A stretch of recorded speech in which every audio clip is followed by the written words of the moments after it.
TNPSC போட்டியாளர்களுக்கு Villupuram வெற்றி வாகையின் வெற்றி வணக்கம். நம்ம இன்னைக்கு 6வது தமிழ் ஓல்டு புக்கில் இயல் 3 பார்க்கலாம். அதில் நமக்கு ஒரு பாடல் கொடுக்கப்பட்டிருக்கு. அந்த நூல் நான்மணிக்கடிகை என்ற நூல்லேருந்து ஒரு பாடல் கொடுக்கப்பட்டிருக்கு. இந்த நான்மணிக்கடிகை என்ற நூல் எதில் இருக்குன்னா 14 கீழ்கணக்கு நூல்களில் கொடுக்கப்பட்டிருக்கிற 11 அறநூல்களில் ஒரு நூல் தான் இந்த நான்மணிக்கடிகை. நேற்றைய கிளாஸில் உங்களுக்கு நான் சொன்னேன், இந்த 14 கீழ்கணக்கு நூல்களில் நீதி நூல் அதாவது அறநூல் 11 நூல் இருக்குது, அகம் சார்ந்த நூல்கள் 6 நூல் இருக்குது, புறம் சார்ந்த நூல் 1 இருக்குது. அதை நான் பின்னாடி உங்களுக்கு எதெல்லாம் எப்படி ஞாபகம் வச்சுக்கிறதுன்னு சொல்லித்தரேன். ரைட், இப்போ இதில் இருக்கிற பாடலை பார்க்கலாம். மனைக்கு விளக்கம் மடவார். மடவார் தனக்கு தகைசால் புதல்வர், மணக்கினிய காதல் புதல்வர்களுக்கு கல்வியே அப்படின்னு சொல்கிறாங்க. கல்விக்கும் ஓதின் புகழ்சால் உணர்வு. இதில் என்ன சொல்லப்படுது? ஒரு வீடு இருக்குன்னா அந்த வீட்டுக்கு விளக்கு போன்றவள் அந்த குடும்ப தலைவி. மடவாள்னா பெண்ணு, ஓகேங்களா? அந்த பெண்ணுக்கு விளக்கு போன்றவர்கள் அவருடைய பிள்ளைகள், ஓகேங்களா? அந்த பிள்ளைகளுக்கு எது விளக்கு போன்றது அப்படின்னா அவங்களுடைய கல்வி தான், ஓகேங்களா? அந்த கல்வி அந்த பிள்ளைகளுக்கு அழகாக வரணும் அப்படின்னா அவர்களுடைய ஒழுக்கம் தான் அதுக்கு காரணம் அப்படின்னு இந்த நான்மணிக்கடிகையில் சொல்லப்பட்டிருக்கு, ஓகேங்களா? இந்த நான்மணிக்கடிகை எழுதினவர் விளம்பி நாகனார், ஓகேங்களா? ரைட், இப்போ இந்த பாடலை கொஞ்சம் நல்லா பார்த்துக்குங்க. இது எந்த நூல்னு கேட்டால் நான்மணிக்கடிகை. பழைய புத்தகத்தை பொறுத்த வரைக்கும் நீங்கள் அப்படியே ஈச் அண்ட் எவ்ரி லைன் படிக்கணுன்ற அவசியம் இல்லை. இந்த மேலோட்டமாக இப்போ நம்ம சொல்கிறத நீங்கள் கரெக்டாக கவனித்தாலே போதுமானது, ஓகேங்களா? சரி, இப்போ அதனுடைய பாடல் பொருள் பாருங்கள். குடும்பத்தின் விளக்கு போன்றவள் பெண்ணானவள், அப்பெண்ணுக்கு விளக்கினை போன்றவர்கள் அவள் பெற்ற பண்பில் சிறந்த பிள்ளைகள்.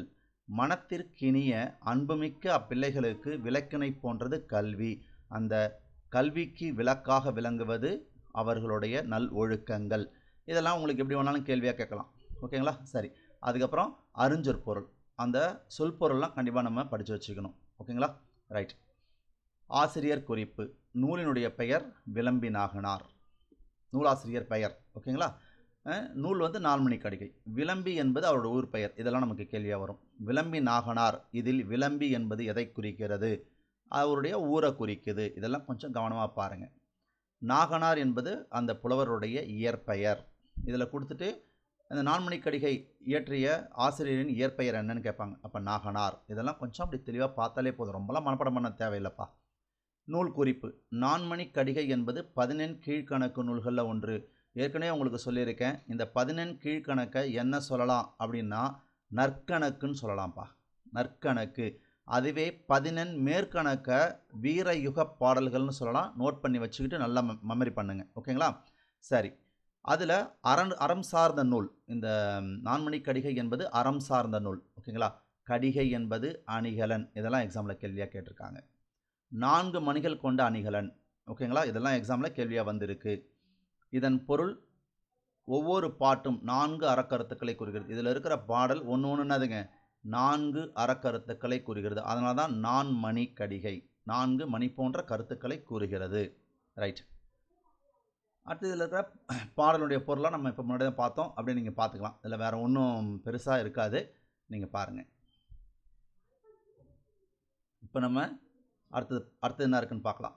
இந்த இப்போ கடிகை நாணிகலன் விளம்பி என்பது அவருடைய ஊர் பெயர், அந்த மாதிரி நம்ம தெளிவாக அதில் இருக்கும். அடுத்தது இது ஒரு நாட்டுப்புற பாடல், ஆராரோ ஆரிரரோ, ஓகேங்களா? இந்த நாட்டுப்புற பாடல்களை 7 வகைகளாக பிரிப்பாங்கப்பா. அதனால் இதுவும் ஒரு கேள்வி தான். நாட்டுப்புற பாடல்கள் எத்தனை வகைப்படும்? 7 வகைப்படும், ஓகேங்களா? இந்த நாட்டுப்புற பாடல்கள் தாளில் எழுதி வச்சுலாம் பாட மாட்டாங்க. ஒருத்தர் பாடுறதை இன்னொருத்தர் கேட்பார். அதில் அப்படியே பாடுவாங்களான்னு கேட்டால் அப்படியே இல்லை. அதில் சில திருத்தங்கள் செய்வாங்க, அதில் ஒரு சில வார்த்தைகள் சேர்த்து பாடுவாங்க, ஓகேங்களா? நம்ம நாக்கை ஆட்டி பாடுறதுனால அது தாலாட்டு. தாள் என்றால் நாக்கு, ஓகேங்களா?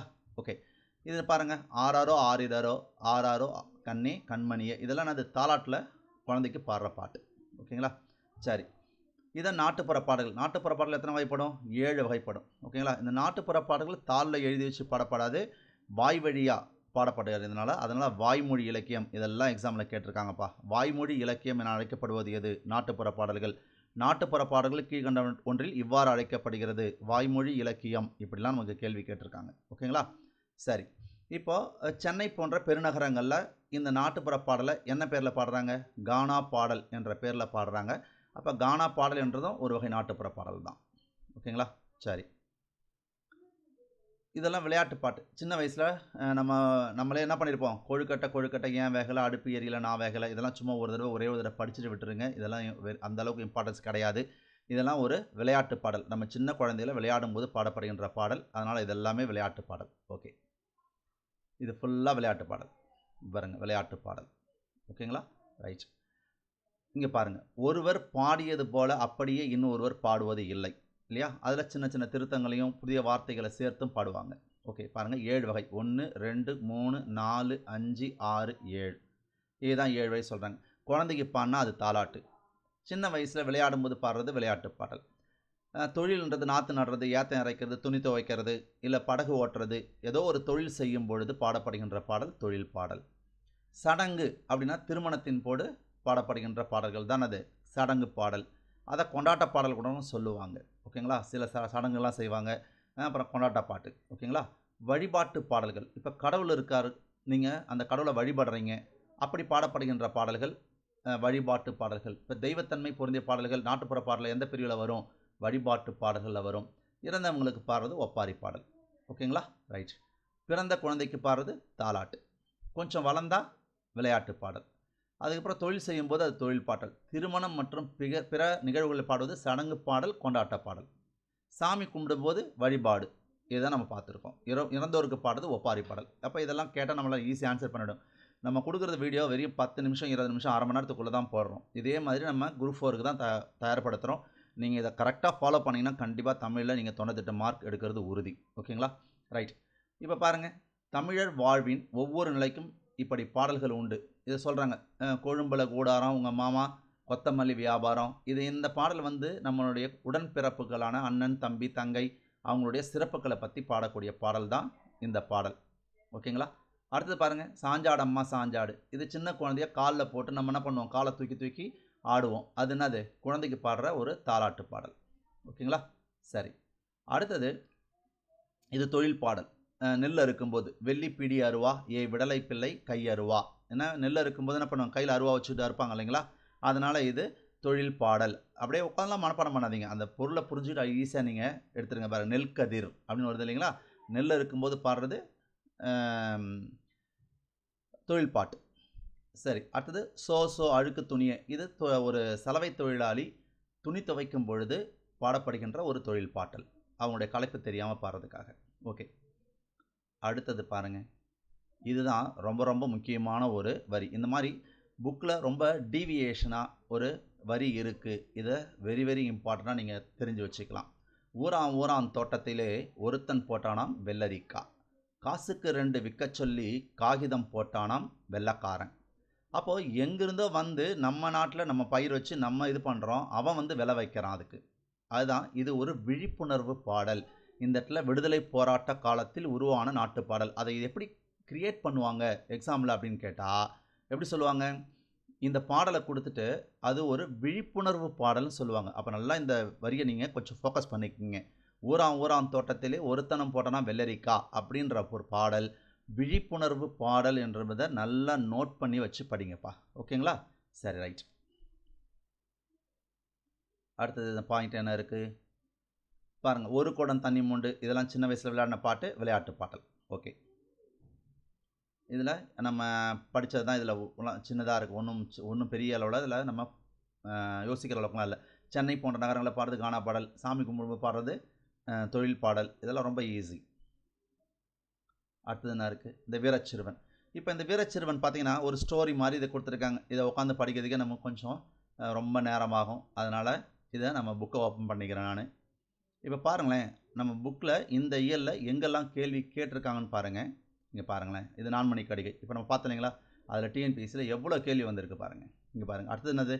நாட்டுப்புற பாடல்களில் எல்லா வரியுமே கேள்வி. இப்போ நாட்டுப்புறம் கொஞ்சம் தான் பார்த்தோம், ஆனால் எவ்வளோ கேள்விகள் நம்ம இதில் கொடுத்துருக்கோம் பாருங்கள். அதனால் டிஎன்பிஎஸ்சியில் 10 வருஷம் கேட்கப்பட்ட கேள்விகள் ஃபுல்லாகவே இதில் இருக்குது. 2023 வரைக்கும் இதில் அப்டேட் பண்ணிட்டோம். இந்த புக்கு வேணுன்றவங்க வாங்கிக்கலாம். 1250 ரூபா அந்த புக்கோட விலை. ஓகேங்களா? கொரியர் வேணுன்றவங்க தமிழ்நாடு ஃபுல்லாக உங்களுக்கு கொரியர் அனுப்பிச்சிருவோம். இன்றைக்கி அனுப்பிச்சிங்கன்னா மறுநாளே உங்களுக்கு கிடச்சிரும். இந்த ஒரே ஒரு புத்தகம் இருந்தால் போதும். நீங்கள் புதிய புத்தகம், பழைய புத்தகம் எதுவுமே வாங்க வேண்டாம்.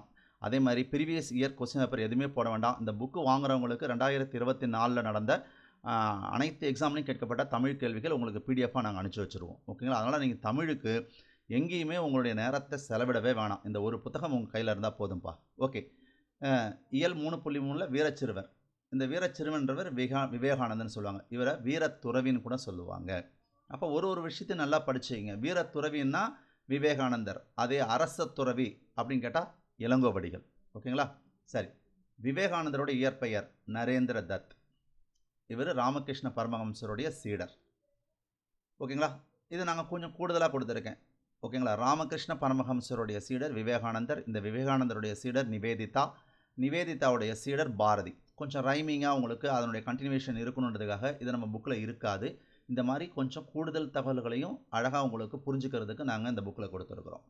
அறிவை வளர்க்கும் அற்புத கதைகள் என்ற நூலை எழுதியவர் ஜானகி மணாலன்.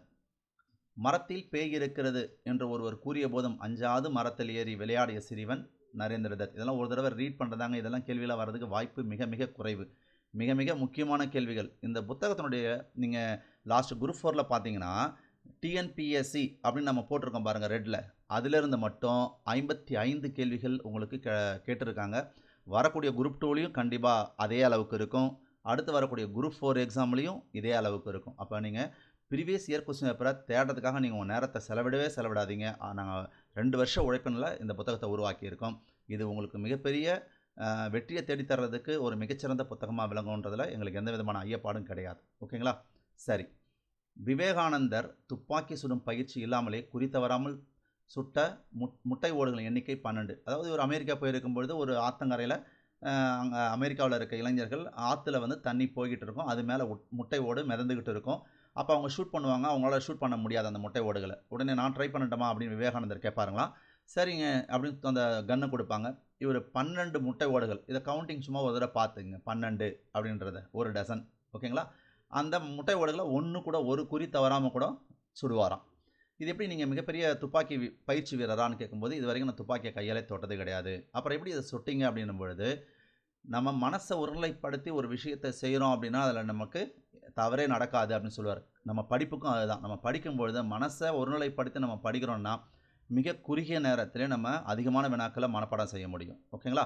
சரி, ஓகே. வீரத்துறவி எனப்படுவர் விவேகானந்தர். அதுவே அரச துறவின்னு யாருன்னு கேட்டால் இளங்கோவடிகள். ஓகேங்களா? இளைஞர்களே, நீங்கள் செம்மறி ஆடுகள் என்ற மயக்கத்தை உதறித் தள்ளுங்கள் என முழக்கமிட்டவர் விவேகானந்தர். இந்த மாதிரி மேற்கோள் குறிகள்லாம் நம்ம கொஞ்சம் தெரிஞ்சு வச்சுக்கணும். ரைட். வீர இளைஞர்களுக்கு என்னும் நூலை எழுதியவர் விவேகானந்தர். ராமகிருஷ்ண பரமஹம்சருக்கு பிறகு திருமடத்தில் இருந்து நெறி காட்டியவர் சாரதா தேவியார், அவங்களுடைய மனைவி. பரமஹம்சர் மனைவி.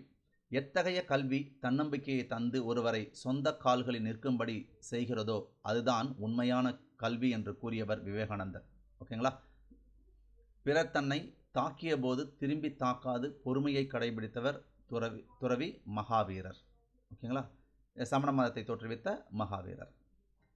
சிங்கங்களே எழுந்து வாருங்கள், நீங்கள் செம்மறி ஆடுகள் என்ற மயக்கத்தை உதறித் தள்ளுங்கள் என கூறியவர் விவேகானந்தர். 2014 கேட்கப்பட்டிருக்காங்க. இந்த மாதிரி டிஎன்பிஎஸ்சி அப்படின்னு போட்டதுலேருந்து மட்டுமே ஓகேங்களா, ஒரு பேஜுக்கு 2 கேள்வி 3 கேள்வி, ஒரு சிலதில் தான். இப்போ நாட்டுப்புற பாடல்களில் பார்த்தீங்கன்னா அனைத்துமே டிஎன்பிஎஸ்சியில் கேட்கப்பட்டிருக்கு. அந்த மாதிரி டிஎன்பிஎஸ்சின்னு போட்டதில் மட்டுமே லாஸ்ட் குரூப் 4 எக்ஸாமில் 55 வினாக்கள் இடம்பெற்றது. அதை நம்ம பேஜ் பை பேஜ் உங்களுக்கு காமிச்சிருக்கோம். ஓகேங்களா? ஆணம் என்பதன் பொருள் குழம்பு, நாழி தானியங்களை அளக்கும் படி. ஓகேங்களா? அகவிலை தானிய விலை, சாவி திறவுகோல், விளையும் பயிர் முளையிலேயே தெரியும். இது மூத்தோர் மொழி. ஓகேங்களா? சரி, ரைட். நாளைக்கு நம்ம இயல் 4 பார்க்கலாம். ஓகேங்களா? இந்த கிளாஸ் உங்களுக்கு பிடிச்சிருக்குன்னா சப்ஸ்கிரைப் பண்ணிக்கோங்க. உங்கள் ஃப்ரெண்ட்ஸுங்களுக்கு ஃபார்வர்ட் பண்ணுங்கள், கமெண்ட் பண்ணுங்கள், ஷேர் பண்ணுங்கள், லைக் பண்ணுங்கள். ஓகேங்களா? All the best. தேங்க்யூ.